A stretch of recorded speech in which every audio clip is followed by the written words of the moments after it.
Bonjour à tous. Tout d'abord, avant de débuter, je vais me présenter. Donc, Stéphane Ponce, agriculteur à Mèchemont, donc en production laitière et poulet label, et aussi membre du bureau de la Chambre d'agriculture et en charge du pôle entreprise et territoire. Mais tout d'abord, quelques mots sur la PAC. Donc, PAC 2023. Donc, au moment où déjà on prépare la PAC 2021, on est déjà sur le sujet de la PAC 2023, qui sera la prochaine réforme, et donc en application, comme on le dit, en PAC en 2023. Le premier point, c'est le budget. Budget donc de cette PAC qui est maintenu, qui est déjà en l'état, donc c'est déjà à hauteur du budget précédent, donc qui est déjà une première victoire, puisqu'on partait quand même d'assez loin sur le budget. Aujourd'hui, donc, on est sur des phases d'arbitrage. Donc, la Chambre d'agriculture suit de très près ces arbitrages-là, et on les suit aussi via notre réseau syndical, donc au niveau départemental, régional, européen, enfin à tous les niveaux.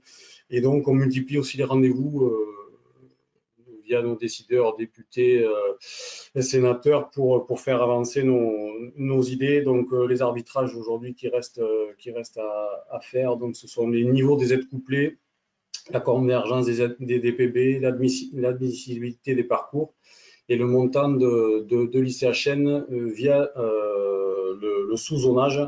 Vous savez que le zonage a été de la zone défavorisée est défini, elle ne bougera pas, mais ce sont les sous-zonages, donc piémont sec, piémont laitier, qui donc augmentent nos compensations. Voilà, donc je ne vais pas être beaucoup plus long sur le sujet. Je vais donc passer la parole à Nathalie, qui va vous donner plus de détails et rentrer dans les détails techniques de cette nouvelle réforme.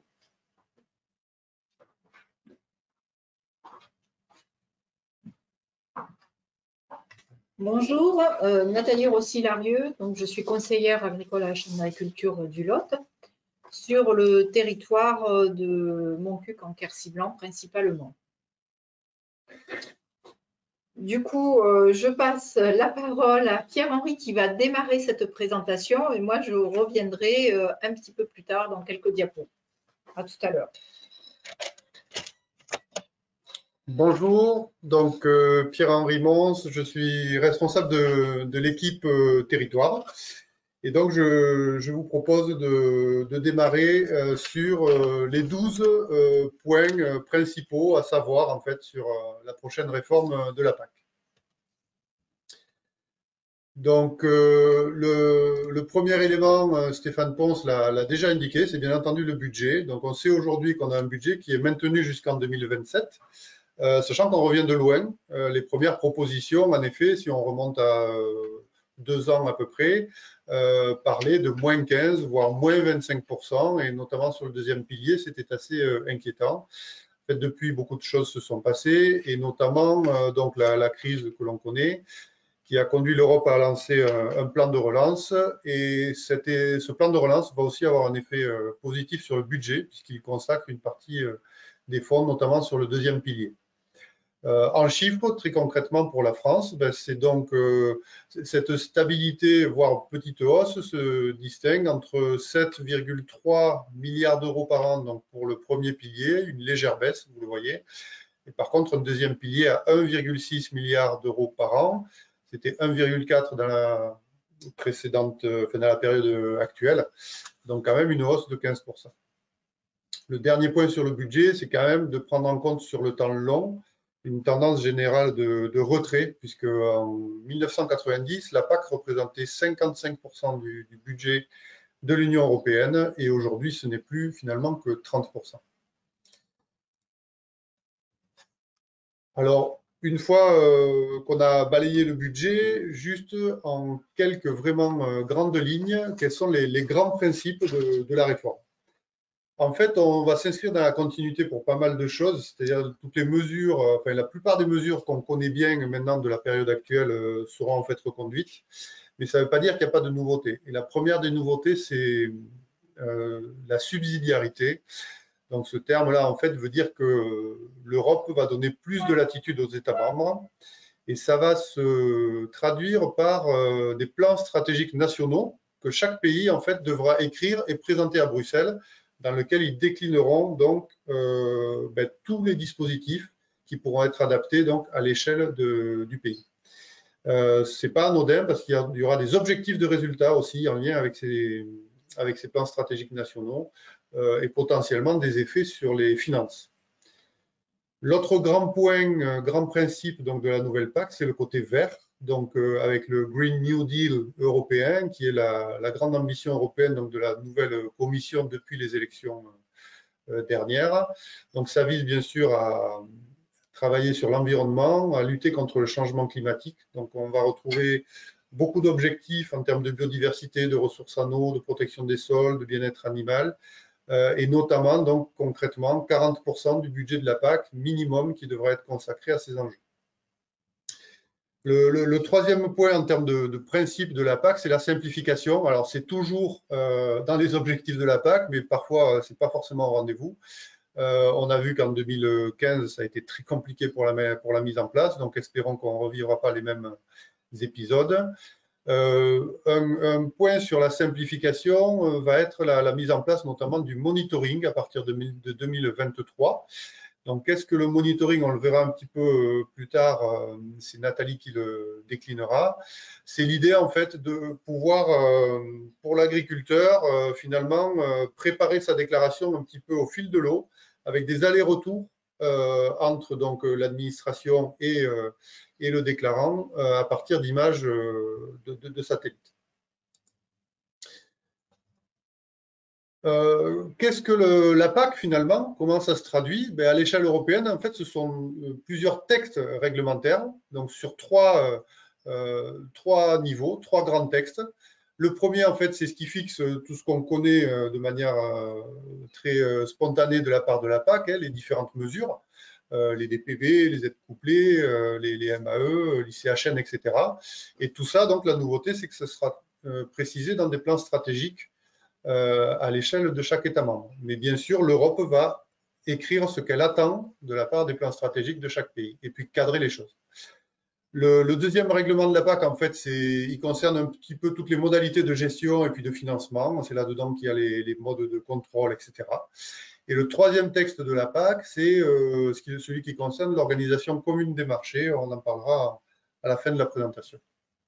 Donc, deux points importants à ce stade-ci, la déclinaison donc, dans les plans stratégiques nationaux et puis donc le contexte particulier qui fait que, et on le voit tout de suite dans le calendrier, en fait, on a commencé à écrire les plans stratégiques nationaux, donc à l'échelle française et dans chaque État membre, alors que les règlements européens ne sont pas encore arrêtés parce que voilà, la discussion est toujours en cours donc à l'échelle européenne. Les trilogues, comme on les appelle, ont commencé, donc entre le Parlement, le Conseil, c'est-à-dire les représentants des États, les ministres, et la Commission européenne. Donc tout ça pour fixer les règles générales. On s'attend à ce que ce soit complètement défini certainement à la fin de ce premier semestre de 2021. Mais voilà, entre-temps, on a déjà commencé à écrire le plan stratégique national français. Une première version, la France s'est engagée à envoyer sa première version à fin juin. Et il faudra en tout cas que le plan stratégique national français soit écrit définitivement à la fin de l'année. Donc il y a des consultations avec la profession qui sont en cours actuellement et donc dans les mois qui viennent. Donc, entre fin 2021 et 2023, en fait, on devra passer en 2022 par une phase de modalité d'application. C'est là que tous les détails vont se définir, toutes les instructions techniques, etc. Et on sait que le diable se cache souvent dans les détails, donc il faudra continuer à être vigilant. Et tout ça donc pour une mise en place au 1er avril 2023 pour votre déclaration. Donc, je passe la parole maintenant à Nathalie qui va commencer à dérouler sur les mesures du premier pilier de la PAC, de la future PAC. Voilà, alors ces mesures, donc, vous pouvez voir que l'architecture de la PAC à partir de 2023 est semblable quand même à celle de la PAC actuelle. On retrouve des aides découplées, paiement de base, paiement en faveur d'actions environnementales ou de lutte contre le réchauffement climatique, paiement redistributif, paiement JA, et enfin des aides couplées.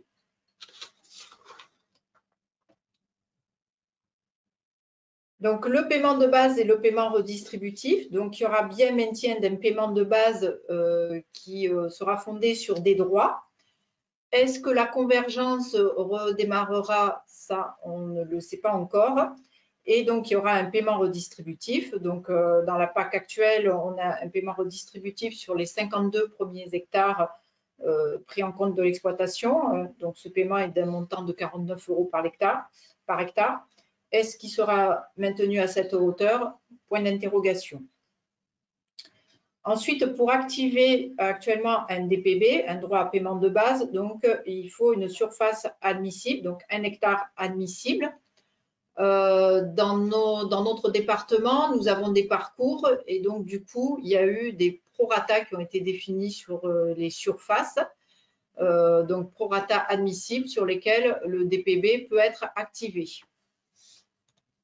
Donc, des exemples de ces prorata qui ont été établis lors de visites sur les exploitations, qui ont été appelées visites rapides ou de contrôle sur place.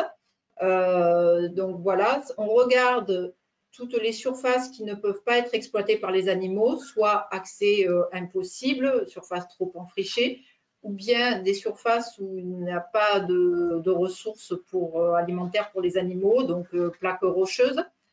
Donc, si on se situait entre 0 et 10% donc, de surface non utilisable par les animaux, on gardait quand même une surface admissible de 100%. Donc, 1 hectare égale 1 hectare. Si par contre, on avait entre 10 et 30% de surface non accessible par les animaux, à ce moment-là, on passait à une surface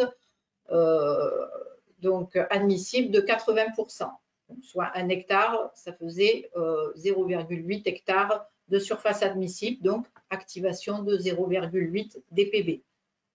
Donc là, on va changer de méthode avec la nouvelle PAC.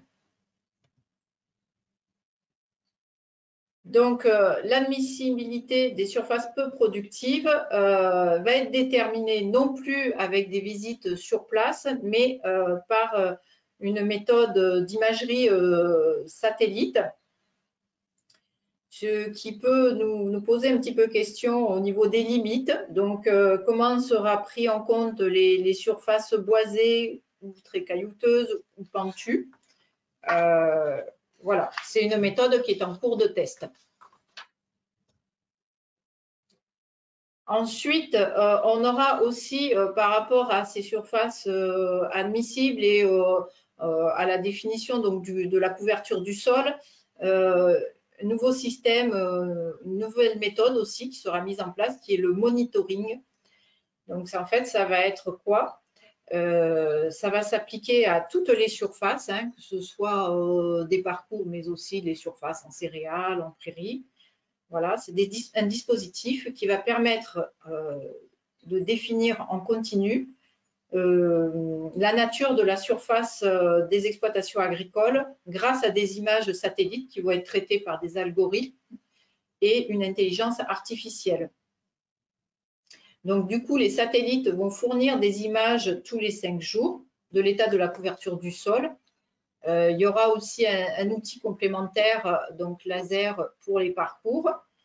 Et donc, un système d'alerte informera des incohérences entre le traitement de ces images et la déclaration qui aura été faite par l'agriculteur.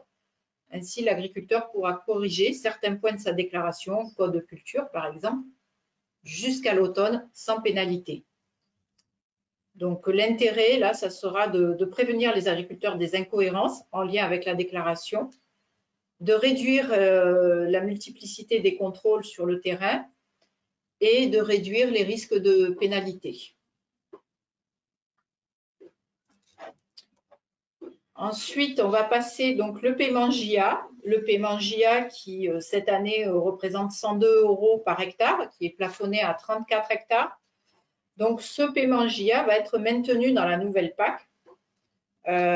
Il aurait même tendance à aller vers une hausse donc de ces aides directes au JA. Donc les États membres devront consacrer 2% de l'enveloppe du premier pilier à cette aide JA, du point de vue des ministres. Du point de vue du Parlement, ça serait 4% de l'enveloppe à consacrer donc à cette aide JA. Donc, il faut savoir que dans la PAC actuelle, la France utilise 1% de l'enveloppe du premier pilier donc pour cette aide JA. Les aides couplées, donc ce sont des aides qui sont en lien avec la production qui est en place sur les exploitations ou les productions qui sont en place. Donc, c'est certes une exception, mais a priori ne sera pas mise en cause donc, en France. En revanche, les programmes opérationnels risquent d'être plus prépondérants et vont notamment contribuer à structurer les filières et à créer de la valeur, comme le souhaite l'État. Donc, du coup, une place risque d'être plus grande pour les organisations de producteurs, puisque c'est elles qui sont en charge de mettre en application ces programmes opérationnels. C'est ce qu'on connaît aujourd'hui sur l'arboriculture et sur la viticulture. Voilà. Ouais. Quelle quote-part du budget du premier pilier? Donc, c'est un débat qui est très animé. Aujourd'hui, dans la PAC actuelle, ce budget est de 13%, plus 2% pour les cultures riches en protéines. Les propositions qui sont sur la table seraient donc pour la Commission et le Parlement plutôt un budget à 10%, sachant qu'après, sur la part plus 2% pour les protéines végétales et plus 3% pour les programmes opérationnels, ne varie pas, que ce soit pour la Commission, le Parlement ou le Conseil des ministres. En revanche, le budget pour le Conseil des ministres, lui, défend plutôt 13%. Donc, cette différence de 3% peut avoir quand même des conséquences sérieuses, notamment pour les aides aux bovins viande ou aux aides ovines. Donc maintenant, on va voir le point sur les paiements en faveur de l'environnement et je repasse la parole à Pierre-Henri. Donc voilà, pour parler des aides environnementales, donc en effet, la PAC sera a priori encore plus verte entre guillemets, donc à compter de 2023.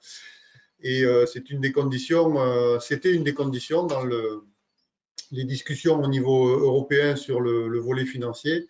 C'était une des conditions pour le partage donc pour le maintien du budget. Pardon. Voilà.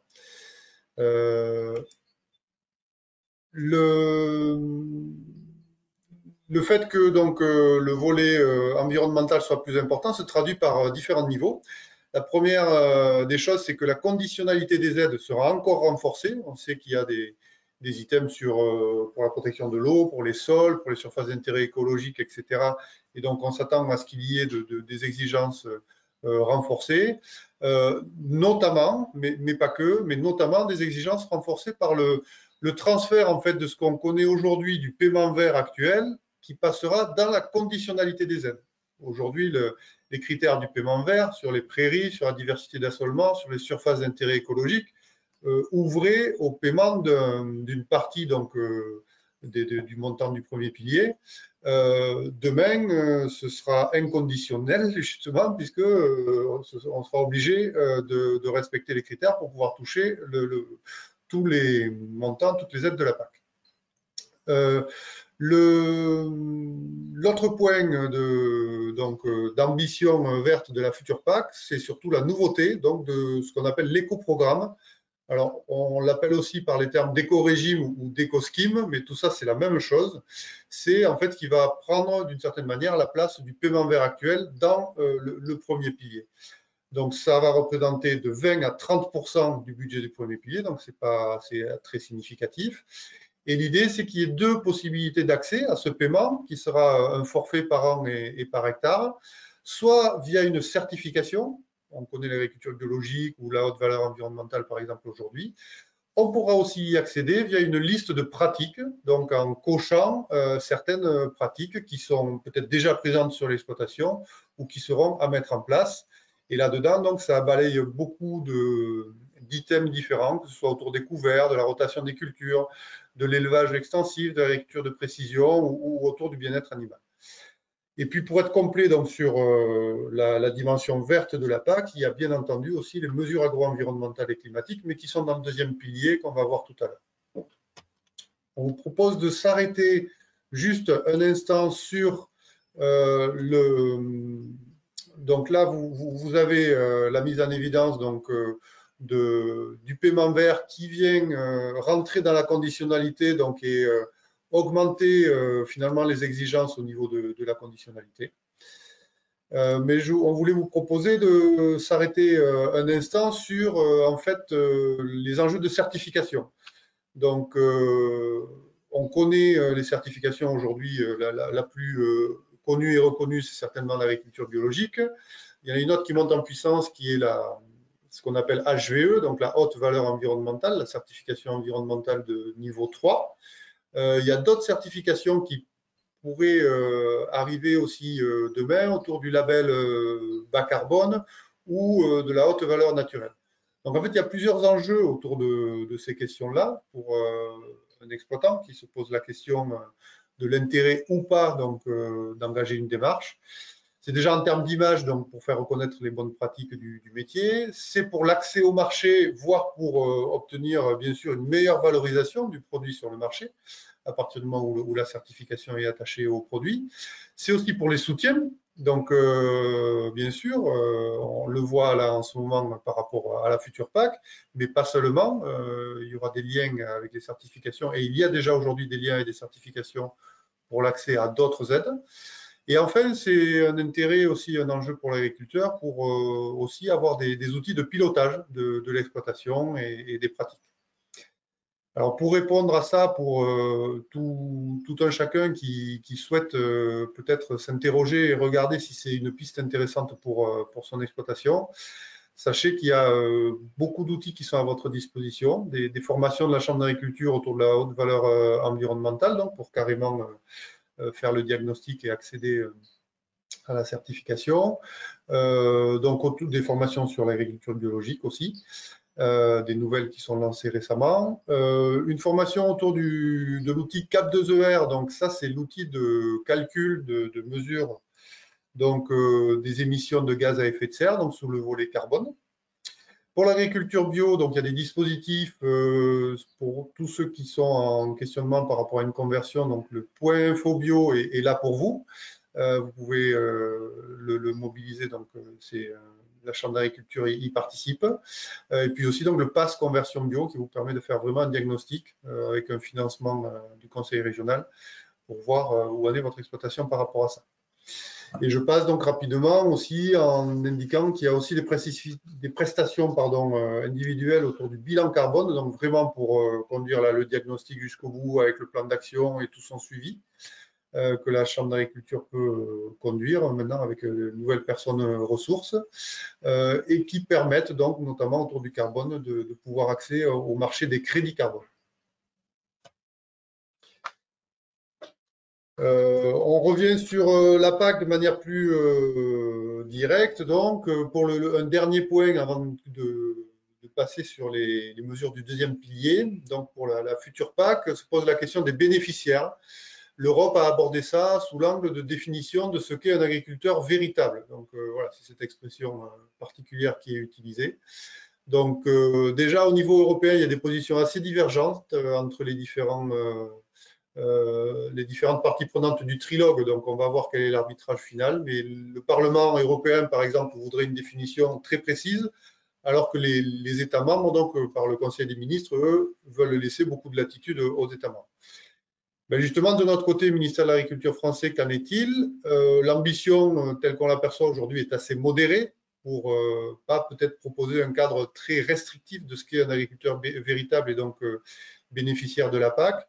Mais il y aura peut-être bien des premiers critères, des premières indications qui permettront peut-être de commencer à cranter les choses pour peut-être dans un second temps, un peu plus tard, avoir une définition plus exigeante. Les critères dont on parle, c'est bien entendu autour de la main-d'œuvre, du revenu, de l'objet social, de la question du temps partiel, etc. Et il y a le lien avec le registre national. Le dernier point sur les bénéficiaires, c'est la question du plafonnement des aides. Donc là, on va aller relativement vite parce que les seuils dont on parle sont à des niveaux vraiment élevés, vous le voyez, et d'autant plus qu'on prend en compte la transparence pour les GAEC et que le principe, c'est que dans ce plafond-là, on y déduit les coûts salariaux qu'il peut y avoir sur l'exploitation, donc les charges des salaires, ce qui fait que factuellement, il n'y aura pas d'exploitation lotoise ou quasiment pas d'exploitation lotoise qui sera concernée par ces plafonds. Voilà. Donc on continue notre tour d'horizon sur la future PAC par le deuxième pilier. Et donc là, je repasse la parole à Nathalie. Alors là aussi, pour les mesures qui composent le deuxième pilier, on garde une architecture générale semblable à la PAC actuelle, avec donc l'indemnité compensatrice de handicap naturel, les mesures agro-environnementales et les mesures de conversion ou de maintien bio, l'aide aux jeunes agriculteurs, la dotation jeunes agriculteurs, donc aide au démarrage des entreprises, des aides aux investissements via le plan de compétitivité et d'adaptation des exploitations, l'assurance récolte et un dernier ensemble d'aides qui est plus orienté vers la recherche et l'innovation, exemple dans le Lot robuste agneau, et aussi vers les territoires, donc avec les programmes leaders, donc territoires ruraux, donc là c'est plutôt les collectivités locales qui sont concernées. Donc, toutefois, il faut noter qu'il y a une baisse du taux de cofinancement du FEADER, voilà, qui va qui va engendrer du coup un effort de la part des régions et de l'État supplémentaire. Hein, par exemple, pour l'ICHN, on va passer de 75% à 65% de cofinancement FEADER. La hausse de la quote-part obligatoire du budget consacré à des actions pour l'environnement et le climat. Donc, dans cette part, est-ce que l'ICHN sera prise en compte ou pas? Et ensuite, on maintient toujours une possibilité donc, de transfert du budget entre le pilier 1 et le pilier 2 de la PAC. En ce qui concerne l'ICHN, donc elle est maintenue hein, et aussi la particularité française donc est maintenue hein, au sein de l'Union européenne. Donc c'est une base solide. Hein, on a acquis le zonage donc, européen en 2018. Mais il reste des enjeux assez forts, notamment pour certaines zones comme le Piémont, la zone sèche, hein, donc notamment en lien avec les montants qui sont appliqués dans ces zones, les montants à l'hectare, et aussi un enjeu des critères, donc l'éligibilité des bénéficiaires en lien là avec la définition de l'agriculteur véritable.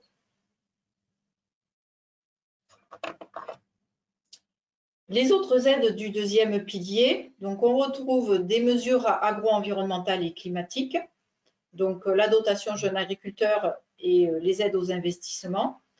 Donc le contenu des mesures sera normalement globalement maintenu. Hein.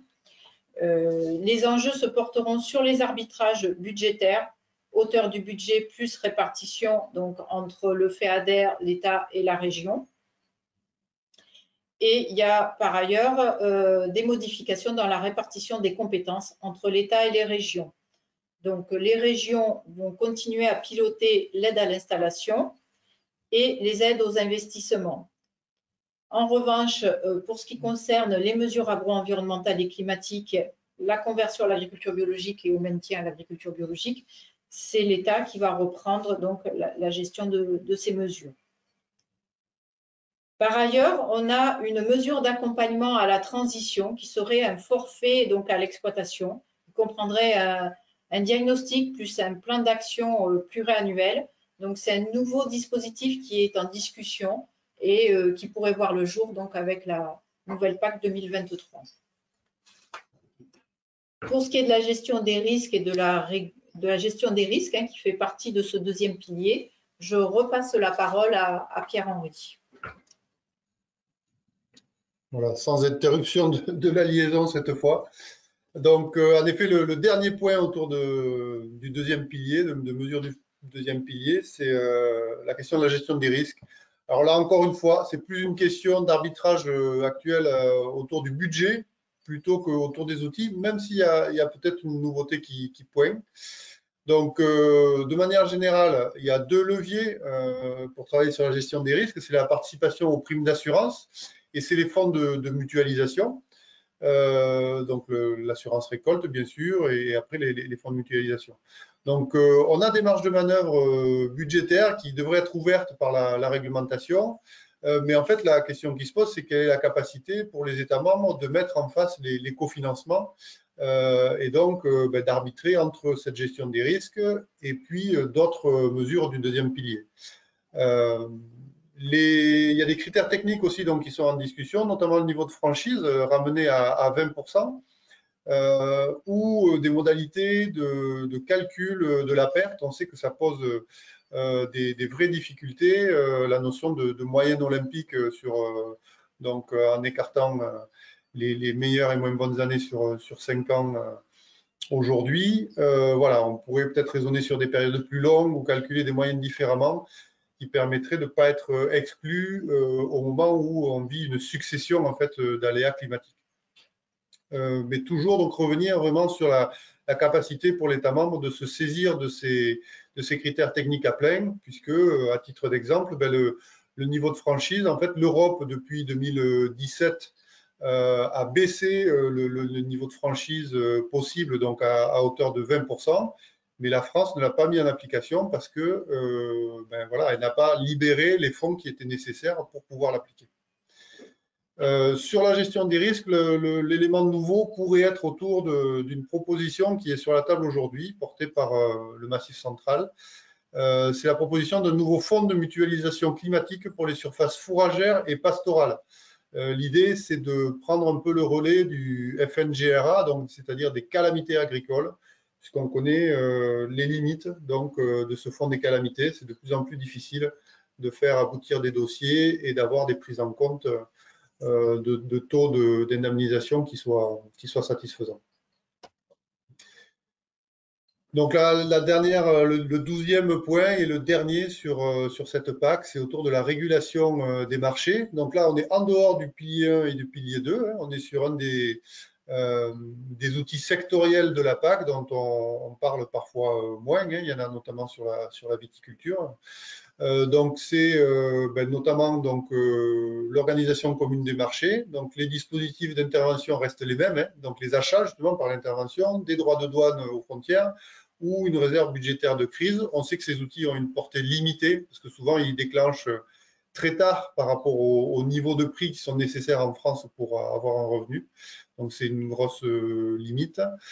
La question, là, peut-être qu'on pourrait se poser, même si aujourd'hui, ce n'est pas trop sur la table, mais ça y vient dans les dernières discussions européennes, c'est est-ce qu'il y aura une composante carbone par rapport aux droits de douane demain de type taxe carbone. Donc, juste pour le mentionner, les programmes fruits à l'école ou produits laitiers à l'école seront bien reconduits. Et puis, préciser que pour le lait et la betterave, les quotas ont vu leur terme et il n'y a pas de dispositif qui a pris le relais. Par contre, la viticulture, elle, c'était dans la programmation précédente, a réussi à préserver un mécanisme de limitation des plantations de vignes, même s'il a évolué. Donc on peut conclure en vous remerciant déjà pour votre attention et puis vous dire que vous l'avez vu, il y a pas mal de points qui sont encore en arbitrage, que ce soit à Bruxelles, à Paris et puis aussi donc dans la mise en œuvre dans les maquettes budgétaires, notamment au niveau de la région. Hein. Il y a des travaux aussi en région auxquels on participe, donc on continue à être mobilisé sur tous ces sujets. Et puis, donc, on vous invite à suivre cette actualité via les outils de communication habituels qu'on a avec vous, que ce soit le site internet de la Chambre d'agriculture où on postera donc des actualités ou à la lecture donc, du journal agricole départemental qui est la Défense paysanne du Lot. Merci, à bientôt. Bonne journée. Bonne journée.